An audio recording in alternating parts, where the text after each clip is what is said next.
After this there was a feast of the Jews, and Jesus went up to Jerusalem. Now there is at Jerusalem by the sheep market a pool, which is called in the Hebrew tongue Bethesda, having 5 porches. In these lay a great multitude of impotent folk, blind, halt, withered, who are waiting for the moving of the water. For an angel went down at a certain season into the pool and stirred the water.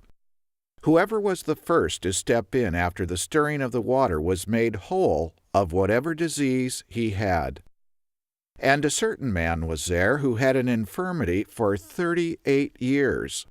When Jesus saw him lie there and knew that he had been there a long time, he said to him, "Will you be made whole?" The impotent man answered him, "Sir, I have no man to put me into the pool when the water is stirred, because while I am coming, another steps down before me." Jesus said to him, "Rise, take up your bed, and walk." And immediately the man was made whole, and he took up his bed and walked. And this was on the Sabbath day.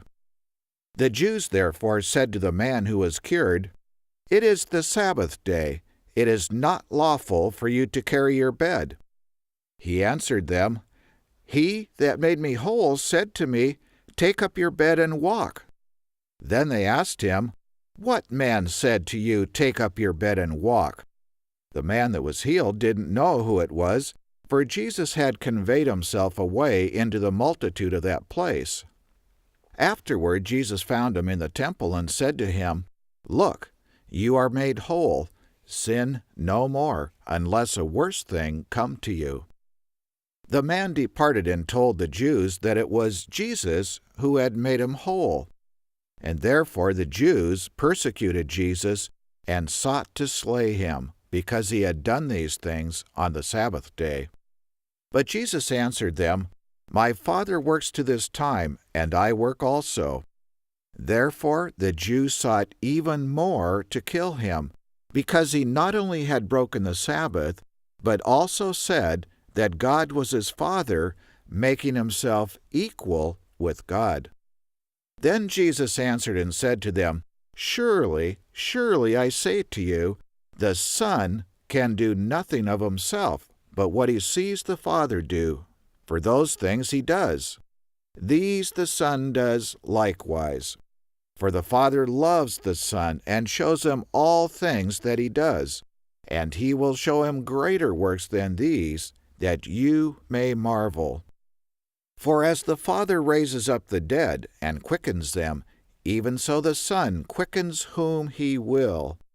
For the Father judges no man, but has committed all judgment to the Son, that all men should honor the Son, even as they honor the Father.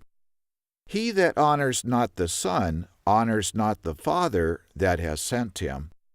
Surely, surely, I say to you, he that hears my word and believes on him that sent me has everlasting life, and shall not come into condemnation, but is passed from death to life. Surely, surely, I say to you, the hour is coming, and now is, when the dead shall hear the voice of the Son of God, and they that hear shall live. For as the Father has life in himself, so has he given to the Son to have life in himself, and has given him authority to execute judgment, because he is the Son of Man. Marvel not at this, for the hour is coming in which all those that are in the grave shall hear his voice, and shall come forward, they that have done good to the resurrection of life, and they that have done evil to the resurrection of damnation. I can of mine own self do nothing. As I hear I judge, and my judgment is just, because I do not seek my own will, but the will of the Father who has sent me. If I give witness of myself, my witness is not true. There is another that gives witness of me, and I know that the witness which he gives of me is true. You sent to John, and he gave witness to the truth. But I don't receive testimony from man. But these things I say, that you might be saved. He was a burning and a shining light, and you were willing for a season to rejoice in his light. But I have greater witness than that of John, because the works that the Father has given me to finish, the same works that I do, bear witness of me that the Father has sent me. And the Father himself, which has sent me, has borne witness of me. You have neither heard his voice at any time or seen his shape. And you don't have his word abiding in you, for whom he has sent you don't believe.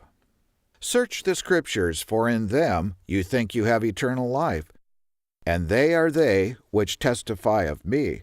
And you will not come to me, that you might have life.